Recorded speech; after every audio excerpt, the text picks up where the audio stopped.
Bang, daerah mana yang mungkin siapa tahu kan penonton juga pengen ke sana. Wah, bagus nih dari sini nih, search Google bagus nih. Gimana Bang pengalaman pribadi Abang di tempat yang ya bagi Bang Daus cocok nih buat ya refreshing, santai di sela-sela St. kuliah. Petersburg dong. Oh, ibu kota berarti ya? Ibu kota Moskow. Oh, Moskow ibu kota. Tapi St. Petersburg itu kota nomor 2 terbesar di Rusia. Jadi St. Petersburg itu kota yang didirikan oleh Tsar Peter yang Agung pada abad ke-18.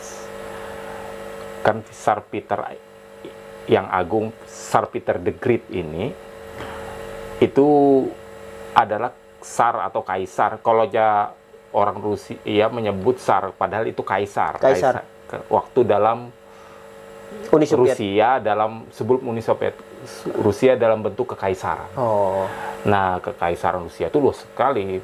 Uni Soviet waktu itu masih kecil kalau dibandingkan luasnya kekaisaran Rusia, terbentang dari timur ke baratnya itu dari Finlandia itu masuk Rusia. Masuk Rusia sebenarnya. Ya, Finlandia sampai ke Alaska. Lalu habis itu perbatasan dengan Ukraina sampai ke Kutub Utara. Jadi luas sekali itu. Nah, itu pada masa kekaisaran Rusia, Peter yang Agung itu adalah kaisar Rusia pertama yang mengadopsi nilai-nilai budaya Barat, budaya Amerika, budaya Eropa ke Rusia. Dulu orang-orang Rusia kan ada tradisi memanjangkan jenggot. Oh ya. Jadi Tsar Rusia pun ada pakaiannya khusus Tsar Rusia ketika itu. Tapi ketika masa pemerintahan Tsar Peter itu semua dilarang memanjangkan jenggot. Ya, karena ingin westernisasi. Nilai-nilai Eropa itu ditanamkan. Jadi bagaimana nilai-nilai Rusia yang kelihatan ketinggalan zaman itu dihilangkan, diwesternisasi oleh. Nah, termasuk bentuk-bentuk gedung-gedung Eropa. Nah, makanya di St. Petersburg waktu itu ibu kota kekaisaran Rusia bukan di Moskow. Pada waktu itu Tsar Peter yang Agung memindahkan ibu kota Rusia dari Moskow ke St. Petersburg. Kenapa disebut St. Petersburg? Karena itu yang mendirikan adalah Tsar Peter yang Agung. Jadi kota-kotanya di situ itu gaya Eropa sepenuhnya. Dan itu berbatasan dengan Finlandia sekarang, dengan Laut Baltik. Nah, itu sebagai corong ke Eropa maksudnya. Jadi ke Eropa Barat. Betul. Nah, sehingga budaya-budaya Eropa Barat masuk Rusia. Nah, jadi situlah ibaratkan itu pintunya. Pintunya. Dan di situ tata kotanya pun itu persis dengan Eropa. Negara-negara Eropa Barat, ya kan. Gaya arsitek Renaissance, Barok, segala arsitektur Eropa itu sangat kental di sana aja. Makanya sangat indah sekali di situ. Berarti kalau ibaratkan refreshing selama kuliah Bang Daus di Rusia itu refreshingnya di St. Petersburg aja ya kan, jalan-jalan. Iya, cuman di situ kan jauh ya dari. Berapa jam Bang? Dari kalau naik, saya waktu itu naik kereta ya, kereta api ya. Itu 36 jam. 36 jam, wah lumayan lama juga ya. Iya, 36 jam. Jadi pulang pergi ya 36 jam. Dan tapi di situ naik kereta apinya kayaknya nggak terasa gitu, karena kita melewati hutan yang tundra, yang pohonnya pinus semua, jadi sama semua. Jadi kayaknya kita di situ-situ aja. Pemandangannya bagus-bagus ya kan, apalagi pas musim dingin. Wah, itu. Tapi ketika itu saya ke sana ya kan. Musim panas. Ketika itu saya ke sana awal Mei. Awal Mei itu winter. Ya, kayak gini, awal Mei. Jadi sampai sana saya merayakan 9 Mei. 9 Mei itu ibaratnya seperti 17-an Oh, Agustus ya, kita di sini. betul. Tapi di sana itu bukan merayakan kemerdekaan Rusia, tapi merayakan kemenangan Uni Soviet atas Jerman di Perang Dunia Kedua. Oh, Jerman Barat. Apa Jerman aja? Jerman Hitler. Oh, Jerman Hitler. Nah, itu merayakan kemenangan itu. Jadi itu adalah hari besarnya Rusia. Oh, jadi pas bertepatan ya, Bang, Iya. gitu ya. Makanya di situ di Moskow itu ada parade besar-besaran gitu, di Tanggal berapa? 9 Mei ya? 9 Mei. Di parade besar-besaran militer di Krasnaya Plosad, atau kalau kita sebut itu lapangan merah. Kalau-nya bahasa Inggrisnya Red Square. Oh ya. Nah, di situ parade besar-besaran itu sempat tidak diadakan ketika pecahnya Uni Soviet. Kenapa itu, Bang? Karena itu peninggalan Uni Soviet yang bernuansa komunis. Oh. Tapi oleh Putin itu diadakan lagi. Oh, itu pas Itu Bang Daus diadakan. kuliah di sana itu pas masa jabatan Vladimir Putin. Waktu itu presidennya Dmitry Medvedev. Oh. Putin ketika itu sebagai Perdana Menteri. Oh, Perdana Menteri. Presiden sekarang ya kan? Iya. Nah, lebih apa namanya? Kalau menurut Bang Daus nih, setelah selama di sana kan hal yang paling menarik selain tempatnya yang indah, arsitekturnya yang bagus, selain pembelajaran di sana pastinya budayanya yang berbeda lah. Nah, yang menarik apa nih, Bang? Lebih menarik lah yang Bang Daus anggap, wah, saya nih harus ngulang nih, ini nih. Harus ke sana lagi nih, mungkin tempat kah atau kejadian teman kah, bersama teman kah, atau bahasanya kita anggap main bola kah di sana sama orang, apa itu, Bang? Di sana sebenarnya apa ya? Banyak sih hal yang menarik ya. Tetapi yang perlu kita ketahui di sana alamnya juga berbeda Dari Indonesia. dari Indonesia. Jadi ada perubahan semacam iklim. Oh. Berapa iklim, Bang, di sana? Di sana ada 4 Dingin? musim. 4 musim. Musim Dingin. dingin, Panas. panas, gugur, semi. Hal yang paling ini, Bang, kalau di Rusia paling kalonya budayanya misalkan dilarang, hal dilarang. Kalau biasanya kan kalau di sini ya anggap yang kecil aja lah, jangan kentut sembarangan, atau lagi makan jangan kentut, gak sopan. Nah, kalau di Rusia itu apa, Bang? Pantangan-pantangan yang mungkin ya secara kehidupan sosial. Kalau hal-hal yang dilarang ya di sana apa yang kayaknya nggak ada saya. Cuman asal jangan jangan sampai melanggar undang-undang di sana aja sebenarnya kan. Iya. Cuman di sana yang lebih ketat sih menyeberang jalan. Menyeberang jalan di sana harus pada tempatnya. Teman saya yang dari Indonesia pernah bermasalah, padahal dia tidak ada masalah dalam hal menyeberang jalan. Dia nggak bisa balik lagi ke Rusia habis liburan ke Indonesia.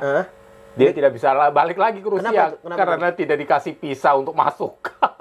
Tapi waktu itu Permasalahannya? Katanya karena kedapatan menyeberang jalan tidak pada tempatnya. Tapi waktu itu dubes ya berusaha keras. Waktu itu dubesnya Pak Hamid Awaludin berusaha keras untuk bagaimana teman saya itu dari Jawa Timur dia, untuk bisa dapat masuk ke Rusia lagi. Nah, itu melanjutkan pendidikan. Terus berhasil masuk lagi atau? Alhamdulillah berhasil. Itu teman nih. Kalau Bang Daus sendiri hal yang apa? Ya, yang sama lah, mungkin buang sampah sembarangan lah, yang bahasanya pernah berurusan lah, yang enggak ya, cuman saya yang mungkin yang hal menarik lah mungkin kan, yang mirip-mirip semacam itu ada sih, cuman bukan yang itu, cuman seperti saya ketika itu kan saya barusan sampai di Rusia. Otomatis untuk mengurus kita kalau kita mau jadi pelajar atau mahasiswa, kita pertama kita menggunakan visa umum dulu masuk. baru kita mengurus sudah di negara itu visa pelajar. Oh, sip. Gitu. Nah, saya itu dalam waktu ketika saya barusan masuk ke Rusia dulu, menggunakan visa umum dulu, untuk dikonvert menjadi visa pelajar. Visa pelajar. Nah, untuk dikonvert ke dalam visa pelajar, dikonversi ke visa pelajar, itu butuh immigration card. Kartu imigrasi yang kita dapatkan ketika kita mengisi kartu imigrasi itu di pesawat 3 jam sebelum kita landing di Moskow. Oh ya, di bandara? Di bandara Moskow. Nah, kemudian, itu ketika saya barusan sana kan, itu immigration card-nya itu diambil. Diambil pihak kampus untuk memperpanjang visa, bukan memperpanjang, untuk membuat visa pelajar, visa mahasiswa. Nah, saya serahkan itu kan, kemudian setelah itu, saya lupa minta salinan pengganti fungsi immigration card itu. Lupa ngambilnya. Ya waktu itu saya jalan kan sama teman-teman kan. Teman-teman saya jalan nonton, ketika itu nonton bioskop. Di pusat kota Ekaterinburg. Di situ ada bioskop. Saya ingat itu waktu itu filmnya Crash of the Titan. Di situ yang uniknya di situ kita menonton itu pakai bahasa Rusia. Jadi film Hollywood itu didubbing dengan bahasa Rusia. Jadi tidak ada teks di bawahnya. Kalau di sini tetap bahasa Inggris. Tapi ada translate-nya. Nah, di sana itu sudah berbicara bahasa Rusia, film-film Hollywood. Beda dengan kita di sini. Terus setelah itu pulangnya waktu nunggu sama kawan-kawan Indonesia nih. Indonesia. Nunggu autobus. Autobus itu semacam bus. Yang ada tingkat 2 apa? Bukan, yang ada semacam tongkat ke atas. Di atas tuh ada kabel. Jadi dia tidak bergantung kepada minyak, tapi bergantung kepada listrik. Tergantung kepada listrik. Nah, itu autobus. Nunggu di situ di hotel, tiba-tiba ada razia paspor. Satpol PP. Kalau di Indonesia Satpol PP ya apa? Polisi juga. Polisi khusus menangani masalah orang asing. Razia ada. Kemudian mana saya kasihkan paspor. Mana ini? Immigration card mana?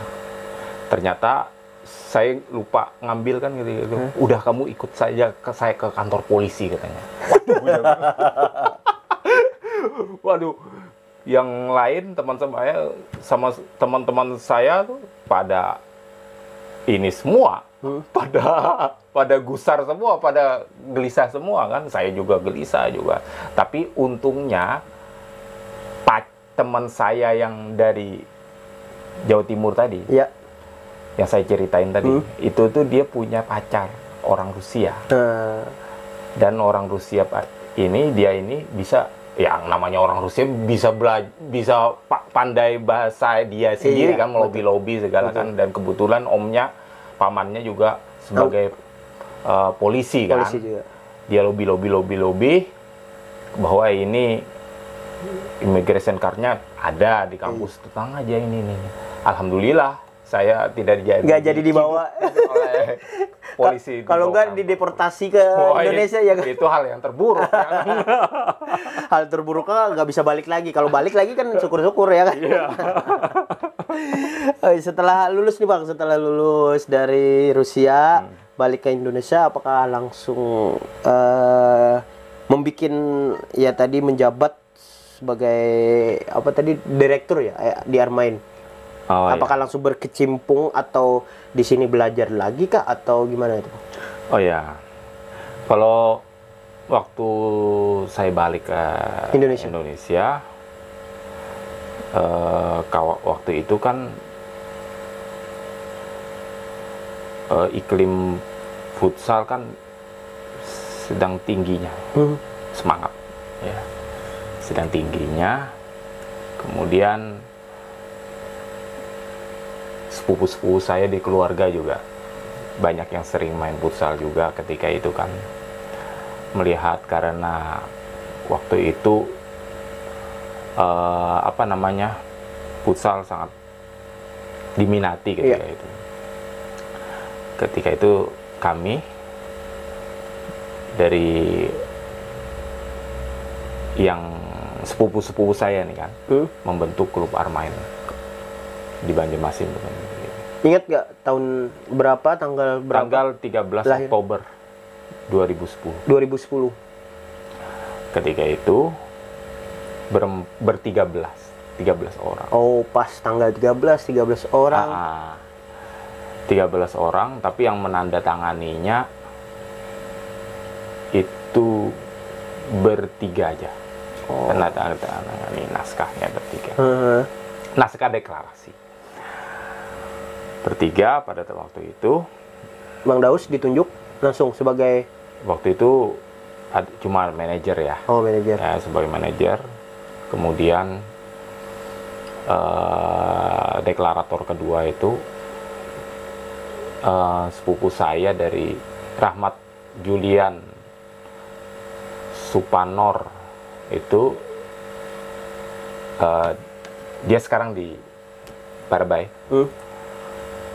Itu sebagai asisten saya, asisten manajer. Ketika itu masih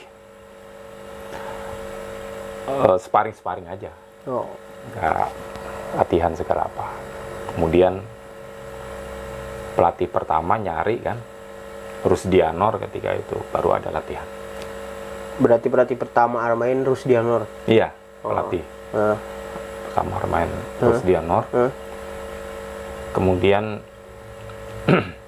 masuk ke 2011-2012 ganti kan pelatih ke Hafid Rizal. Oh, Bang Hafid. Iya. Itu awal berdirinya Armain, tujuannya Bang untuk dunia futsal kan khususnya itu, apakah perkembangan di pemain atau menciptakan pemain atau membangun sebuah klub besar? Tujuan Abang ke depan nih, saya bentuk Armain nih, awalnya sebenarnya waktu awalnya itu visinya ini kan ada kongres ya. Kongres ini bisa merevisi dari tujuan ya. Jadi beberapa kongres bisa merevisi beberapa tujuan, tapi ketika tujuan awalnya itu adalah sebagai tempat bermain dan tempat olahraga bagi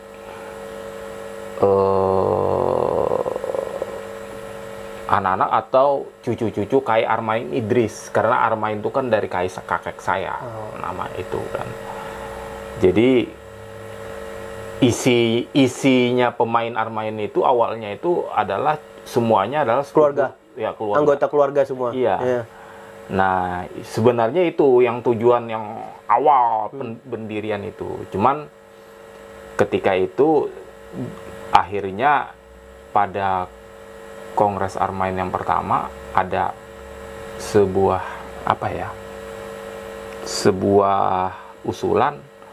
suatu usulan supaya menerima yang di luar keluarga Armain. Nah, maka banyaklah yang masuk di sana kan, masuk jadi pemain, sampai ke pelatih pun bukan dari keluarga Armain. Nah, itu pada awalnya. Kemudian berjalannya waktu, kemudian ada kongres, maka visi tersebut berkembang lagi kan, menjadi adalah untuk dapat membentuk sebuah tim yang kuat dan dapat bersaing dengan tim-tim yang ada di Banjarmasin. Dalam event kompetisi resmi maupun tidak resmi yang ada di Banjarmasin. Nah, itu kemudian berkembang lagi karena kan sudah ada nih, sudah 7 kali kongres biasa ya. Maka itu berkembang lagi tujuan-tujuan itu sampai kepada kongres keempat. ketiga ada reformasi di Armain itu, reformasi jabatan atau reformasi struktural yang bersifat mengembang. Jadi manajer tadi jadi direktur eksekutif. Berarti Bang Daus naik? Ya, saya terpilih ketika itu jadi direktur eksekutif. Jadi manajer-manajer ini bawahannya direktur. Oh. Dan di situ ada komite litbang. Baru ada komite baru yang dibentuk, yaitu komite litbang Armain. Dan ketika itu komite litbang Armain ini masih belum optimal lagi bekerja untuk menginikan, karena ketika itu sih sebenarnya karena Armain ini sebenarnya karena landasannya itu adalah demokrasi ya, yang mungkin ini cukup berbeda daripada klub-klub banyak yang lainnya. Maka Kongres adalah sebuah tempat pengambilan keputusan tertinggi, itu one man one vote, satu orang satu berhak untuk menentukan keputusan tertinggi klub. Ya. Jadi kemudian karena one man one vote tadi, maka di situ akhirnya untuk mengenai soal keputusan klub itu dirumuskan secara bersama-sama. Nah, jadi itu yang tidak ada tidak jarang lah gitu ada di klub kita kebanyakan gitu, bahwa semuanya dapat menentukan, dan saya pun dipilih di sini kan.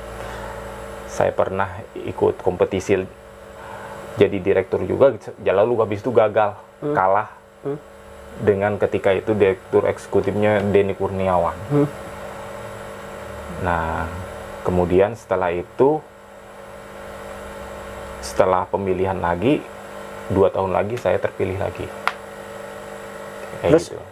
Untuk Armain sendiri udah berapa ini Bang? Dari mungkin kompetisi pertamanya ini ya, Banua Futsal League ya?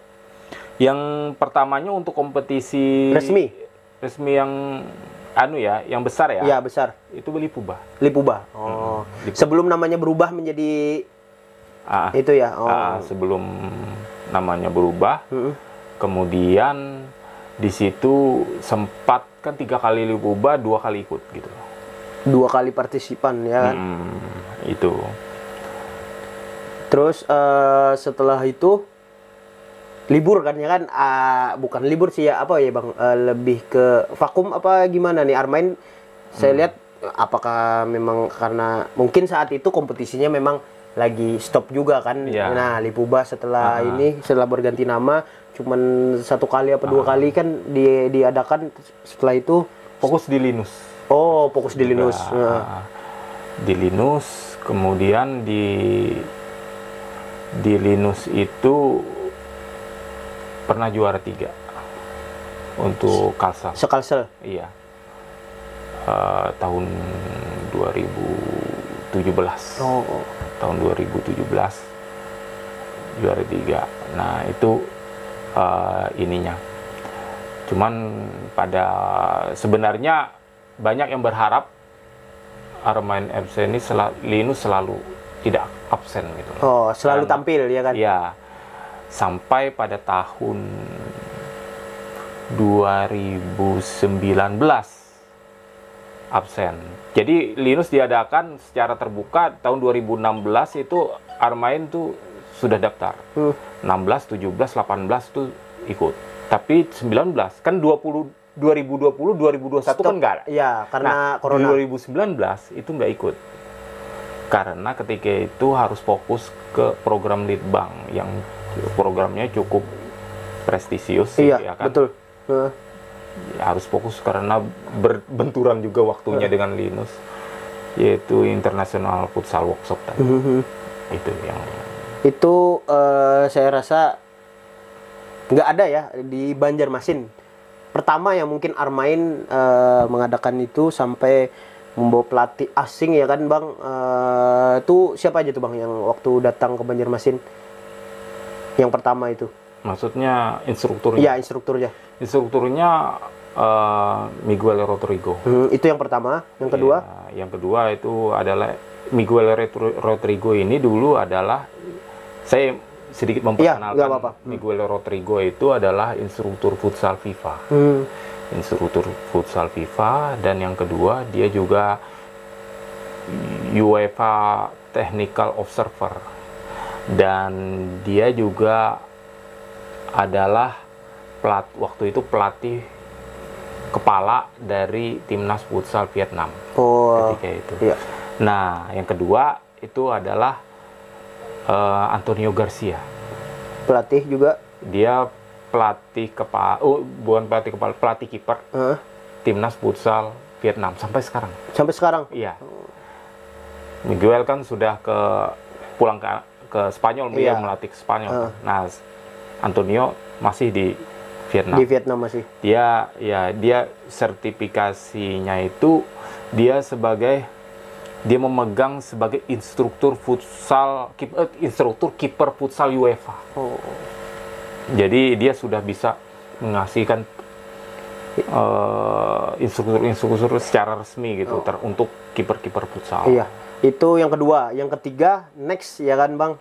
Sebenarnya yang sebelum itu ada. Ada lagi. Itu sebelum mendatangkan IFW itu ada sebelumnya, itu mendatangkan Yori van der Toren. Oh, berarti 3 kali dia nih Armain. Iya, sudah 3 kali 3 orang mendatangkan pelatih. Pelatih dari lisensi FIFA ya kan, instrukturnya. Ya, ada yang pelatih asing tuh 2018 ketika itu mendatangkan Yori van der Toren.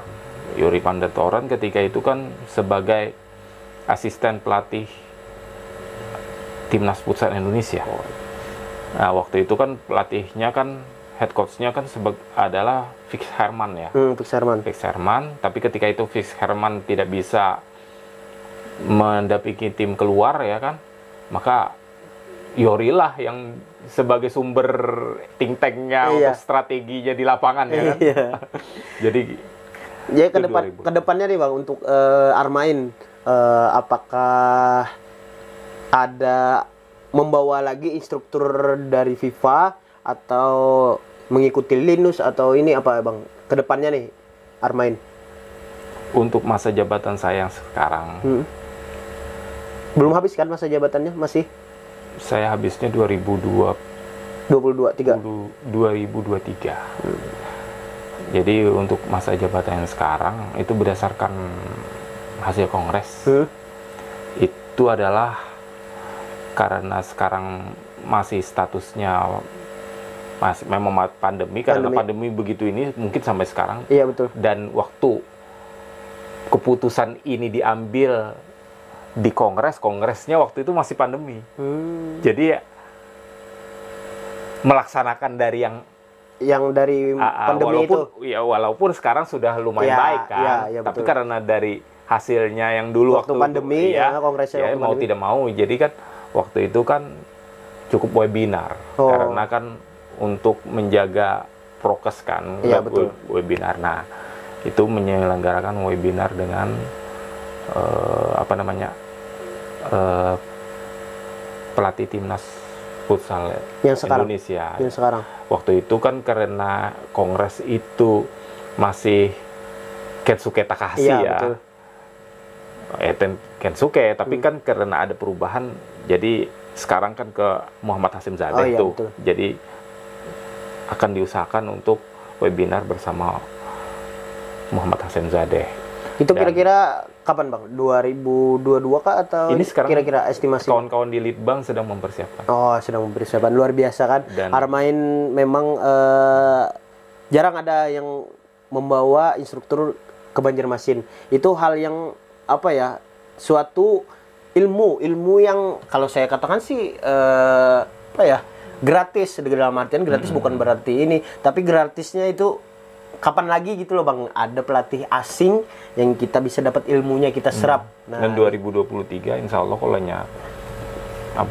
sukses yang webinar, kita akan mendatangkan dia secara fisik di Banjarmasin. Wah, luar biasa itu teman-teman, persiapkan ya kan untuk bertemu sama beliau ya kan. Itu apa aja Bang yang harus dipersiapkan dari apakah acaranya sehari kah, 2 hari kah, 3 hari? Nah, Langsung misalkan. kalau soal durasi itu belum diputuskan Oh, lagi, belum kan. ada. Sekarang masih dalam tahap melobi bantuan perizinannya ke Federasi Futsal Indonesia. Oh, iya. Ya kan? Terus nih Bang, harapan terakhir nih Bang, harapannya untuk perputsalan yang ada di Banjarmasin ataupun Indonesia lah. Kalau mau futsal apa gitu, kalau Indonesia kalaunya sepak bola terserah kalau Bang Daus mau menyampaikan. Oke, kalau nyebut futsal yang tentunya untuk Kalsel lebih bagus lah ya. Begitu juga dengan Indonesia, futsal Indonesia lebih bagus juga, lebih berkembang. Dan diharapkan kualitas penambahan dari SDM ya, SDM baik itu pelatih ataupun wasit itu tidak hanya secara kuantitas, tapi juga kualitas. Itu yang paling penting menurut saya. Karena dan juga pemain seperti itu. Bertambahnya jumlah pemain, pelatih maupun wasit itu harus diiringi dengan penambahan kualitas, bukan hanya kuantitas. Oh, gitu. Nah, itu mungkin kalau untuk pemain secara kualitas itu bisa kita melakukan pembinaan-pembinaan yang terarah dan berkala. Berarti fokus ke pembinaan ya kan, Iya. khususnya di Banjarmasin. Ya, khususnya di Banjarmasin dan umumnya di Indonesia. Di Indonesia. Begitu juga untuk pelatih. Oh, Pelatih ya kawan-kawan ya kan kita menyelenggarakan sering sudah menyelenggarakan kursus pelatih sesuai dengan standar formal. Betul. Ya kan, oleh AFP atau AFK atau FFI kan. Nah, itu kan yang formal. Nah, itu sudah adalah merupakan sebuah tiket untuk formalitas gitu. Tapi untuk secara kualitas, kawan-kawan juga jangan mengesampingkan melakukan update ilmu, mungkin itu melalui workshopnya atau coaching kliniknya. Jadi jangan ibaratnya, oh saya sudah bisa megang tim atau megang lisensi ini gitu, lisensi tiket ini, tapi tidak perlu update melalui update ilmu melalui workshop atau coaching klinik. Itu menurut saya keliru juga. Karena apa? Karena yang namanya update ilmu itu untuk menambah kualitas dari melatih itu kita dapat melalui coaching klinik maupun workshop atau workshop. Apalagi itu kalaunya workshopnya bersifat internasional, yang dimana di situ yang dihadirkan adalah pemateri yang berasal dari luar negeri. Iya, betul. Nah, itu kan itu untuk berarti harapan dari Bang Daus pertama tadi pembinaan ya Bang. Iya. Terus ke pelatih juga, pelatih harus update. Jangan cuman ya kita pegang ini cukup, enggak ya kan, namanya kita belajar itu harus belajar sampai gimana pun kita harus tetap belajar ya kan gitu Bang. Terus untuk harapan nih Mas sepak bola. Maksudnya kan karena saya pun kenal Bang Daus dari sepak bola, bukan di futsal ya kan. Nah, dan jarang nih kumpul-kumpul gini sama Bang Daus nih. Karena dulunya kan Bang Daus saya tahu itu manajer. Jadi segan ya kan namanya ini. Tapi kalau sekarang alhamdulillah Bang Dausnya ada waktu, berbagilah cerita, sharing hal-hal, ternyata kan orangnya lebih terbuka, lebih humble lah. Nah, terus ini gimana Bang harapan untuk sepak bola khususnya di Banjarmasin itu paling sudah kalau menurut saya yang tersorot banget lah, bahasanya beda dengan kalah dengan daerah lain. Untuk sepak bola ya, untuk di Banua kita itu menurut saya harus fokus kepada pembinaan itu juga. Sama juga pembinaan. Ya kan? Dan saya dengar baru-baru ini dan saya sudah juga ngasih komentar di Bipos tentang seleksi usia muda perseleksi proyeksi Barito U16 dan U18 untuk proyeksi apa ya? Lupa saya yang Elite Pro Elite itu saya bilang Elite Pro.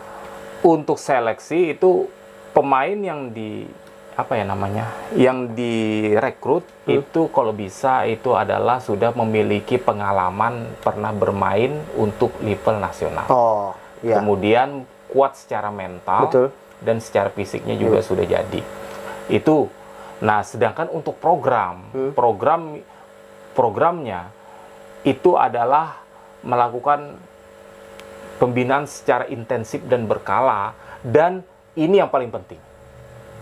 Sering-sering melakukan uji coba dengan tim luar daerah. Ya. Karena kita melihat bahwa tim-tim sepak bola kita ya ini sebenarnya kayak di Banjarmasin nih ya kan. Ya. Sebenarnya bagus ketika bertanding dengan tim kabupaten lain ya kan. Tapi kenapa melempem ketika di luar? Di nasional. Ya, di nasional. Kenapa? Karena jarang uji coba tryout dengan tim luar. Betul. Nah, ini menurut saya ini yang perlu disorot ya. Iya, betul. Artinya saya harapkanlah nanti ya tim seperti Perseban, karena saya juga pengurus di situ juga. Kemudian setelah itu tim-tim yang lain lah ya, apakah itu Persetala atau yang lainnya yang mungkin akan bertanding keluar. Betul. Itu kalau bisa jangan merasa rugi kalau seandainya sebelumnya itu kita harus meluangkan waktu untuk sparring dengan tim luar. Gitu. Terutama kalau bisa sparring dengan uji coba dengan tim-tim di Jawa. Betul. Nah, ini tryout sangat di Jawa penting. ya kan. Ya, tryout. Karena itu menurut saya menambah jam terbang, apalagi juga tim-tim di luar ini itu kan karakter bermainnya berbeda-beda. Iya, betul. Tidak ada mungkin yang sama dengan kita, ya kan, lawan kita yang di sini. Nah, itu penting juga. Makanya. Dan untuk sepak bola nasional, PSSI untuk PSSI nanti dapat mengajukan diri lah gitu.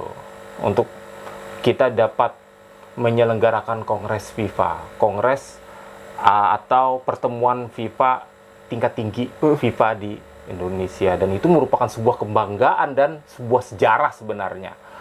Kita bisa menyelenggarakan mungkin di Jakarta Convention Center atau JCC kan. Di situ cukup representatif untuk menyelenggarakan konferensi internasional skala besar. Iya, betul.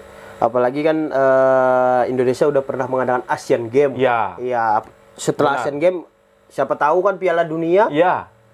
Jadi Indonesia ngikut Piala Dunia otomatis kan. Nah, menaikkan peringkat Indonesia di peringkat FIFA itu nggak terpuruk di bawah terus ya kan Bang. Nah, itulah harapannya dari Bang Daus. Terima kasih Bang atas waktunya. Terutama semoga harapan dari Bang Daus dan harapan saya juga bisa tercapai khususnya di futsal dan sepak bola. Sekian dulu Tensi hari ini. Tensi itu tahu nggak Bang? Belum tahu kan Abang, nanti cek bisa aja di YouTube. Itu adalah salah satu konten saya ya kan. Mengedukasi, intinya edukasi untuk teman-teman di sana, ngobrol sambil edukasi. Sekian dulu, terima kasih, salah hilap dari saya dan Bang Daus. Saya ucapkan terima kasih. Assalamualaikum warahmatullahi wabarakatuh.